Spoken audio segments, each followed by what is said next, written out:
एतिरे हाणे केड़ी मां यार मां त हाणे आया पुड़न जी लिस्ट में कोन को पाए हलंदसि। मदर मोहतरमा सितारा जॾहिं असांजे घर में भाभी बणिजी ईंदी न त घर में इलाही रौनक अची वेंदी। चवां उथ जल्दी तैयार थी ॼाण तो आफ्ताब जी तकड़ करे वकील साहब वारनि खे टाइम भी ॾिनल आहे। राइट मदर, पर अॼु बिरादर मोहतम ख़ुशी में मापे ई कोन पियो, कलाकनि खां सूट पाए तैयार लॻो बीठो आहे। चवां तू उथ जल्दी तैयार थी। राइट मदर, हमेशा दड़का ही ॾींदी रहंदी आहे। पुट पुपणी छा चयसि? अमा हू तको मान कयो हूंदाईंसि ॿियो वरी छा? चाचे खे न रुगो जवाब ॾिनई पर वीचारी बेइज्जती भी ॾाढी कयई। बस पुट हिननि निभागनि जा नसीब असीं छा थी करे सघूं? वसन जहिड़ी हिकिड़ी धीअ तां त हथ धोतमि पर हाणे हिन अभागण जो अलाए छा थींदो आहे। अमा हुन वक़्तु मां कोन हुयुसि, हाणे जेब निंढण की नाहे, मां हुनजे भाउ जो वेठो आहियां। पर पुट जहांगीर जहिड़े सुलछणे छोकिरे जहिड़ी मिठी शल असांखे हथ अचे, निभागे चङो भलो रिश्तो मोटाए छॾियो। पुट हाणे तूं का हिम्मत कर, ईअं न त मुंहिंजी ज़ेब ज़ालम जे ज़ुल्म जे वर चढ़ी वञे। न मां न, हाणे ईअं कोन थींदो। मूंखां महरूअ जो मौत ई कोन थो विसरे। मां ज़ेब खे हिननि पुराणनि ऐं फरसूदा रस्मनि जी फाईअ ते चढ़ण कोन ॾींदुसि। रब जा लख एहसान आहिनि जो हिन क़ैद में को त हाल पाई थियो, अधु हिन कुट में मूं साठिजी मरी वञो आहे ऐं कंहिंखे कल्ह बि न पवे हा। पुट मतां तूं असांखे ग़लति सम्झी, तूं खणी असांजी ॻाल्हियुनि ते न लॻ, पर तूं पाण ई पंहिंजी अखियुनि सां ॾिस त पिणी असां ते ज़ुल्म करे पियो या न? हा मां ॾिसी चुको आहियां ऐं मूंखे छा करिणो आहे मां इहो बि सोचे चुको आहियां।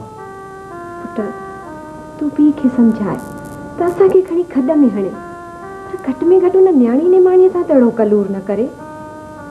कि 1000 न्याणियूं त न अथसि, हिकु ई अथसि, आख़िर उहो बि इंसान आहे। पुट अलाह असांखे न्याणियूं इन करे तूं कोन थो ॾे त हुननि खे घुटो ॾेई फतकाए फतकाए मारे छॾियो, या वरी हुननि जी सोचनि, हुननि जे हक़नि, हुननि जी ख़ुशियुनि ते दाड़ो हणी हुननि खे ज़िंदा लाश करे छॾियो। तूं ई सोच पुट, जॾहिं के न्याणी जे निड़ीअ ते न ॾेई उन्हनि जा हक़ बख़्शाइबा हूंदा त कीअं न हुननि जी अंदर वारी हसरत सां भरियल नींगरी तड़पी उथंदी हूंदी, कीअं न हू फतकंदी हूंदी, कीअं न हू भॼी फोर थी पवंदी हूंदी। बस कर मां, बस कर। मां ज़ेब जी निड़ीअ ताईं भाभी हिन खे पहुचण कोन ॾींदुसि। मां हुन जी अंदर जी नींगरीअ खे भोर भोर थियण कोन ॾींदुसि। मां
शहजादी आलम सारा बानो तव्हांजी थियण वारी हैंडसम निणान ऐं आफ्ताब खान जी हमशीरा हाज़िर आहे।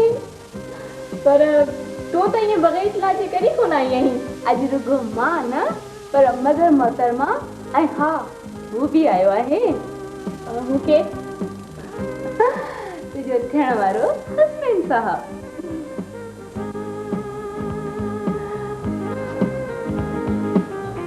अल्लाह शर्माई थी तो वधीक खूबसूरत थी लगी मां भी चवां मुझो ब्रादर मोहतरम तो ते एतिरो छो पियो मरे भला मां बदौलत के वेण लाइ चवंदी आहियां कोन ओ यस व्हाई नॉट हलिया वे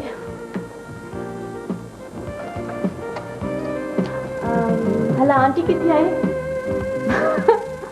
आंटी या हू छॾ खणी मां आंटी जो बि पुछां हूअ ऐं हू ॿई गॾु अंकल सां गॾु वेठा आहिनि भेण तव्हां इहो रिश्तो पको सम्झो अॼु खां पोइ सितारा तव्हांजी नुंहुं आहे तव्हां जॾहिं चाहियो अची खेसि मुंडी पाराए वञिजो तव्हांजा लख एहसान अदा जो तव्हां मूंखे इन क़ाबिल सम्झो ऐं आफ़िया खे पंहिंजे फर्ज़ंदीअ में क़बूल कयो भेण डॉक्टर त मूंखे उन ॾींहुं खां ई सुठो लॻंदो आहे जॾहिं मां अस्पताल में दाख़िल थियो हुयुसि मां त हिनखे दिलि जी गहराइनि सां चाहींदो आहियां इहा तव्हांजी नवाज़िश अदा भेण इन में नवाज़िश जी कहिड़ी ॻाल्हि आहे सची पुछो त तव्हां सां रिश्तो करे मुंहिंजी दिली ख़्वाहिश पूरी थी आहे थोरा तो त मां तव्हांजो आहियां अदा औलाद ख़ुशि हुजे ॿियो असांखे छा घुरिजे आफ़ी पुट जी वञ गाॾीअ मां मिठाई खणी अचो हा